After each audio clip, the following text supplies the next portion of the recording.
कहानी की शुरुआत एक ऐसे आदमी से होती है जिसकी नाव समुद्र में नहीं बल्कि एक डूबे हुए शहर के ऊपर तैर रही है। नीचे देखने पर उसके पैरों के ठीक नीचे एक दर्जनों मंजिल ऊंची बिल्डिंग की छत दिखाई देती है। वो डर के मारे चारों तरफ देखने लगता है। जो शहर कभी पूरी तरह आबाद था, आज वहाँ बस कुछ सबसे ऊंची इमारतें ही बची हैं, जो पानी से बाहर ऐसे निकली हुई हैं जैसे समंदर के बीच टापू हो। बाकी सब कुछ बहुत गहरे पानी में पूरी तरह डूब चुका है। आखिर इस शहर के साथ ऐसा क्या हुआ होगा? कैसी तबाही आई थी जो लोहे और सीमेंट से बना पूरा शहर एक ही रात में मिट गया? और वो कौन सी भयानक ताकत थी जिसने जमीन को चीर दिया और इंसानों के पास बचने के लिए सिर्फ रस्सियों से बना एक पतला सा पुल छोड़ दिया? कैसी क़यामत आई थी जो समुद्र में कई कई मंजिल ऊंची लहरें उठा लाई और पल भर में किनारे मौजूद हर जिंदा चीज को निकल गई? दरअसल इस सब की शुरुआत 5 साल पहले हुई थी। 5 साल पहले 2 कोमेट सीधा धरती से टकराए। टक्कर इतनी भयानक थी कि पल भर में आधी से ज्यादा धरती आग में जल उठी। जोरदार झटके पूरी दुनिया में फैल गए और कुछ ही घंटों में दुनिया की करीब 80% आबादी पूरी तरह खत्म हो गई। 5 साल बीत चुके हैं, लेकिन धरती अब तक उस तबाही से बाहर नहीं निकल पाई है। धूमकेतुओं के टूटे हुए टुकड़े अब भी धरती के चारों ओर घूम रहे हैं, जैसे चलते फिरते बम जो कभी भी बिना चेतावनी जमीन पर गिर सकते हैं। जो लोग जिंदा बचे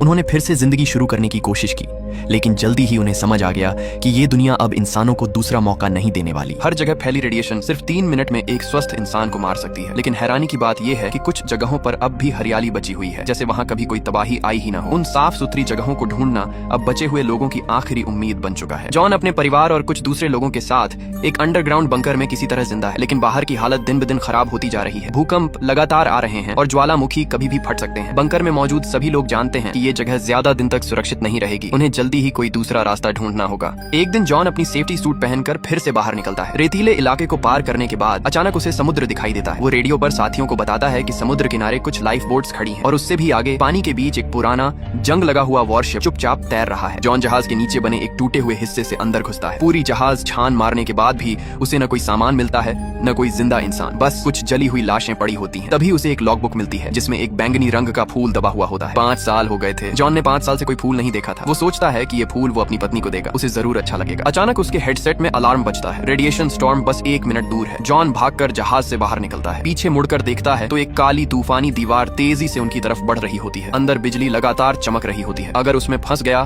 तो बचने का कोई चांस नहीं। जॉन पूरी ताकत से दौड़ता है और रेडियो पर चिल्लाता है कि गेट पहले ही खोल दिया जाए, वो समय पर पहुंच जाएगा। दूर बंकर का लोहे का गेट खुलता है, लेकिन तूफान बिल्कुल पीछे आ चुका होता है। जैसे ही जॉन गेट तक पहुंचता है, पीछे बिजली फटती है। वो छलांग लगाकर अंदर घुस जाता है। अंदर पहुंचते ही वो दरवाजा बंद करने को कहता है और गेट बंद होते ही खतरा टल जाता है। सफाई के बाद जॉन अपना सूट उतारकर जमीन पर बैठ जाता है और जोर जोर से सांस लेने लगता है। मौत को इतना करीब से देखकर वो अभी तक कांप रहा होता है। बंकर के अंदर जॉन वो बैंगनी फूल अपनी पत्नी एना को देता है। एना फूल देखकर खुश हो जाती है। 5 साल हो गए थे, उसे याद भी नहीं था कि फूल कैसे दिखते हैं। बाहर जाना बहुत खतरनाक है, अब दोबारा मत जाना, वो कहती है। नेथन चुपचाप बैठा रहता है और कुछ नहीं बोलता। एना बंकर की मैनेजमेंट टीम में होती है। एक मीटिंग में वो बाहर से मदद मांगने वालों को अंदर लेने पर चर्चा कर रही होती है। मीटिंग रूम में कुछ एडमिन लोग मॉनिटर स्क्रीन देखकर बात कर रहे होते हैं। तभी अचानक सारी स्क्रीन गड़बड़ाने लगती है। अगले ही पल पूरा बंकर जोर से हिल जाता है। ये कोई आम भूकंप नहीं था, बल्कि जमीन की परत फट रही थी। बंकर के मेन गेट के सामने जमीन चीरते हुए एक बहुत बड़ी दरार खुल जाती है। पूरा बंकर अलार्म से गूंज उठता है। लोग घबरा जाते हैं। चारों तरफ चीख पुकार मच जाती है। जॉन तुरंत अपनी पत्नी और बेटे को लेकर जल्दी जल्दी जरूरी सामान बैग में डालता है और बाहर की तरफ भागता है। लेकिन मेन गेट पर भीड़ इतनी ज्यादा होती है कि निकलना नामुमकिन हो जाता है। अच्छी बात यह थी कि जॉन बाहर अक्सर जाता रहता था, उसे रास्तों की समझ थी। वो भीड़ से बचते हुए अपनी फैमिली को पीछे वाले गेट की तरफ ले जाता है। पीछे का रास्ता भी ढहना शुरू हो चुका होता है, लेकिन तीनों आखिरी पल में बाहर निकलने में कामयाब हो जाते हैं। बंकर से बाहर निकलते ही हालात और भी बुरे दिखते हैं। हर तरफ लोग जान बचाकर भाग रहे होते हैं। कोई मास्क पहने हैं, कोई बिना मास्क के। सब एक ही दिशा में दौड़ रहे होते हैं, समुद्र की तरफ। वही लाइफ बोट्स अब सबके लिए आखिरी उम्मीद बन चुकी होती है। भीड़ पागलों की तरह बीच पर टूट पड़ती है। पहली नाव पहले ही ठसाठस भर चुकी होती है। ऊपर से कुछ लोग जान की परवाह किए बिना नाव पर चढ़ने की कोशिश करते हैं। नाव डगमगाने लगती है और कुछ ही सेकंड में पलट जाती है। जॉन तुरंत समझ जाता है कि हालात बिगड़ रहे हैं। वो अपनी पत्नी और बेटे को लेकर आगे खड़ी दूसरी नाव की तरफ दौड़ता है। भागते हुए जॉन देखता है कि उसका एक दोस्त कुछ लोगों के हाथों पानी में दबाया जा रहा है। लोग उसका मास्क छीनने की कोशिश कर रहे होते हैं। जॉन और एना तुरंत आगे बढ़ते हैं, उन लोगों को जोर से हटाते हैं और अपने दोस्त को पानी से बाहर खींच लेते हैं। लेकिन इसी अफरा तफरी में किसी ने जॉन का मास्क छीन लिया होता है। जॉन उसे वापस लेने की कोशिश नहीं करता, बस दोस्त और परिवार को लेकर अगली नाव की तरफ दौड़ता है। किसी तरह सब लोग नाव के अंदर घुस जाते हैं। अंदर पहुंचते ही लोग चिल्लाने लगते हैं, गेट बंद करो, अभी नहीं बंद किया तो कोई भी नहीं बचेगा। गेट पर खड़ा आदमी भारी दिल से दरवाजा बंद कर देता है। बाहर अभी भी आधे से ज्यादा लोग छूट जाते हैं। वो नाव को पीटते हुए मदद के लिए चिल्लाते हैं। तभी नेथन जॉन की बांह खींचता है। जॉन पीछे देखता है तो उसकी रूह कांप जाती है। समुद्र में कई मंजिल ऊंची पानी की दीवार उनकी तरफ तेजी से बढ़ रही होती है। जो लोग अभी तक नाव पर नहीं चढ़ पाए थे, वो सब ये देखकर टूट जाते हैं। वो भागने की कोशिश करते हैं, लेकिन बहुत देर हो चुकी होती है। एक पल में ही वो विशाल लहर किनारे मौजूद हर इंसान को निगल लेती है। नाव भी उस लहर में जोर जोर से उछलने लगती है। हर कोई इधर उधर गिरता है। कई झटकों के बाद नाव किसी तरह संभलती है। जॉन दिशा देखता है और कहता है कि नाव को साउथ ईस्ट की तरफ ले जाना चाहिए। अगर सब ठीक रहा तो करीब एक हफ्ते में लंदन पहुंच सकते हैं, लेकिन खुले समुद्र में छोटे से बंद केबिन में एक हफ्ता काटना आसान नहीं था। जॉन एयर क्वालिटी चेक करता है और हैरानी की बात ये होती है कि हवा ठीक होती है। तब लोग अपने मास्क उतारते हैं और खुलकर सांस लेते हैं, फिर भी कोई खुश नहीं होता। आइसलैंड पूरी तरह गायब हो चुका था, समुद्र की धाराएं बदल चुकी थी। कोई नहीं जानता था कि वो सच में लंदन पहुंच भी पाएंगे या नहीं। सब बस चुपचाप दुआ करने लगते हैं। रात को जॉन केबिन में लेटा रहता है, बार बार आंख खोलकर चारों तरफ देखता है, कहीं कोई खतरा ना आ जाए। अगली सुबह खतरा सच में आ जाता है। नाव अचानक रुक जाती है, इंजन खराब हो जाता है। अगर यहीं रुक गए तो सब मर जाएंगे। जॉन इंजन रूम में जाकर किसी तरह मरम्मत करता है और किस्मत से इंजन फिर चल पड़ता है। रात को जॉन अपने बेटे के साथ आसमान की तरफ देखता है। जो कभी मिल्की वे हुआ करती थी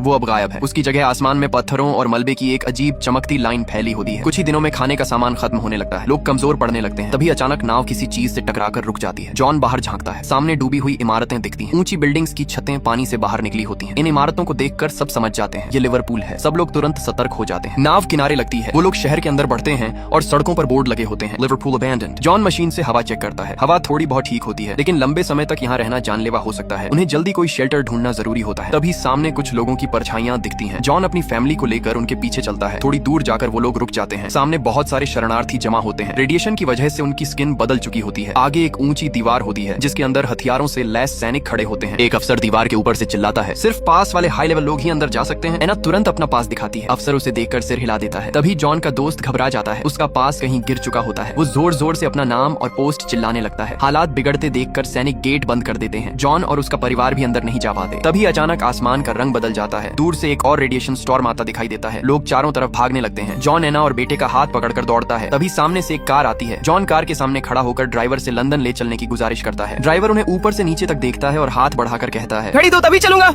जॉन बिना सोचे अपनी घड़ी उतार कर दे देता है। ड्राइवर गेट खोल देता है। जॉन अपनी फैमिली को बैठाकर बार बार धन्यवाद देता है। इस दुनिया में कोई मदद कर दे यही बड़ी बात थी, लेकिन उन्हें नहीं पता था कि असली खतरा अभी बाकी है। गाड़ी लंदन की तरफ तेजी से भाग रही होती है। रास्ते का आधा सफर तय हो चुका होता है। तभी ड्राइवर अचानक गाड़ी सड़क किनारे रोक देता है। वो कहता है कि सब लोग नीचे उतरकर थोड़ा फ्रेश हो लें। जॉन अपने बेटे को लेकर नीचे उतरता है, लेकिन कुछ ही सेकंड बाद उसे कुछ अजीब सा महसूस होता है। आसमान से अचानक एक अजीब आवाज आती है। जॉन झुककर जमीन को छूता है। उसके पुराने अनुभव उसे बताते हैं कि ये रेडिएशन स्टॉर्म नहीं है, बल्कि इससे भी बड़ा खतरा हो सकता है। वो झट से ऊपर देखता है। दूर आसमान में आग के गोले उनकी तरफ आते दिखाई देते हैं। ये धूमकेतु के टुकड़े होते हैं। अब भागने की कोई जगह नहीं बचती। सब लोग वहीं आसपास छुपने की कोशिश करते हैं। वो एक बड़े पेड़ के पीछे छुपकर एक दूसरे को कसकर पकड़ लेते हैं। आसमान का तापमान अचानक बहुत ज्यादा बढ़ जाता है। जलते हुए पत्थर उल्का पिंड की तरह जमीन पर गिरने लगते हैं। हर टक्कर के साथ आग और धूल का गुब्बार उठता है। किसी तरह किस्मत से कोई जिंदा बच जाता है। जब सब कुछ शांत होता है तो वो लोग मलबे में से जो काम की चीजें मिलती हैं उठा लेते हैं और फिर से लंदन की तरफ बढ़ते हैं। कुछ समय बाद वो लोग एना की माँ के घर पहुंचते हैं। माँ अपनी बेटी, दामाद और नाती को देखकर भावुक हो जाती है। सब एक दूसरे को गले लगा लेते हैं। घर की हालत ठीक ठाक होती है। पानी और बिजली नहीं होती, लेकिन फिर भी किसी तरह गुजारा चल रहा होता है। जॉन का परिवार पहली बार थोड़ी राहत महसूस करता है।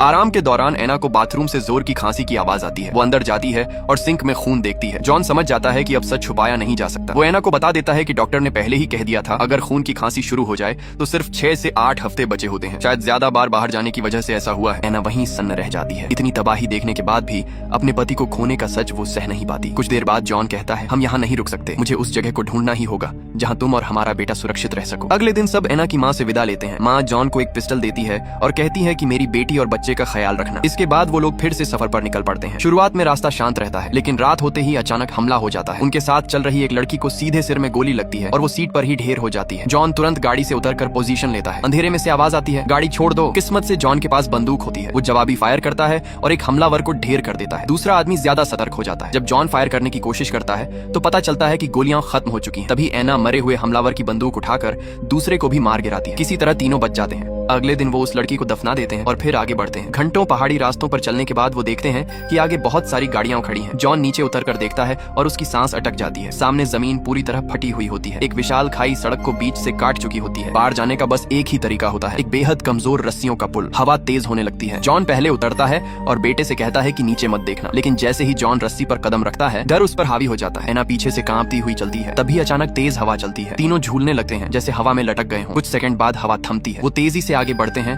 और किसी तरह पुल पार कर लेते हैं। लेकिन असली परीक्षा अभी बाकी होती है। आगे एक और भी कमजोर सीढ़ी होती है जिस पर पेट के बल रेंग कर जाना पड़ता है। जॉन सबसे पीछे रहता है। जैसे ही वो बीच में पहुंचते हैं जमीन फिर हिलने लगती है। एक तरफ की सीढ़ी ढीली पड़ जाती है। वहाँ मौजूद एक आदमी घबरा जाता है और दूसरे को धक्का दे देता है। वो आदमी सीधे नीचे गिर जाता है। अब वही आदमी जॉन की तरफ वाली सीढ़ी पर कूदना चाहता है। जॉन तुरंत बेटे को पकड़ लेता है। एना भी पूरी ताकत लगा देती है। किसी तरह तीनों दूसरी तरफ पहुंचते हैं और पीछे की पूरी संरचना ढह जाती है। घंटों पैदल चलने के बाद भी उन्हें वो आदर्श जगह नहीं मिलती। चारों तरफ जली हुई जमीन होती है। तभी सामने एक हथियारबंद आदमी आता है। जॉन हाथ ऊपर कर देता है और अपनी बात समझाता है। आदमी उनकी बात सुनकर हथियार नीचे रख देता है और उन्हें अपने सीक्रेट बेस में ले जाता है। वो जगह फ्रांस के उत्तरी हिस्से में होती है। आदमी उन्हें बताता है कि वो जगह सच में मौजूद है। उसका नाम है वोल्केनो क्रेटर। लेकिन वहां पहुंचना बहुत मुश्किल है क्योंकि अलग अलग गुटों की लड़ाइयां चल रही हैं। वो जॉन को एक फोटो देता है और कहता है ये पास है, इसे दिखाओगे तो रास्ता मिल जाएगा। वो आदमी अपनी बेटी कैमिल को भी उनके साथ भेजने की गुजारिश करता है। एना तुरंत मान जाती है। सब लोग आगे बढ़ते हैं लेकिन जॉन की हालत लगातार खराब होती जाती है। रास्ते में सैनिकों की एक टुकड़ी उन्हें रोक लेती है। कैमिल फ्रेंच में बात करके उन्हें समझाती है। सैनिक आखिरकार मदद करने को तैयार हो जाते हैं और उन्हें सबसे खतरनाक रास्ते से निकालने का वादा करते हैं। रात में वो लोग गोलियों और धमाकों के बीच से भागते हैं। चारों तरफ फायरिंग होती है। किसी तरह वो सुरक्षित इलाके में पहुंचते हैं। आगे जाकर उन्हें बताया जाता है कि बस एक पहाड़ पार करना है, वहीं क्रेटर है। लेकिन कैंप पहुंचकर पता चलता है कि जिस अफसर का जिक्र था